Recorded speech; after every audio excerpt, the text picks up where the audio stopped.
এটা কি বলো তো বন্ধুরা তোমরা? পটল পোস্ত। আগের দিন তো তোমাদের রেসিপিটা দেখিয়েছিলাম, আগে দেখাতে পারিনি। আমাদের পটল পোস্তটা প্রচুর খাওয়া হয় এই সময়টা, খুব ভালো লাগে আমাদের। একটু পোস্তটা বেশি লাগে, তাও কী হলো, তাও মনে হয় হ্যাঁ এই দিয়ে মানে এই এক তরকারি ভাত হলে মনে খাওয়া হয়ে যায়। তো তোমাদের কার কার ভালো লাগে পটল পোস্ত জানিও। আর এদিকে ডিম সিদ্ধ বসেছি মেয়ের জন্য, অফিস যাবে।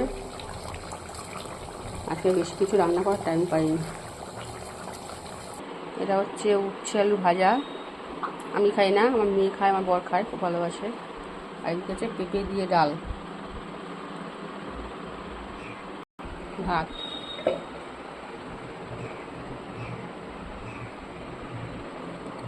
তো কেমন লাগলো বলো, কে খাবে আমার বাড়ি চলে আসো।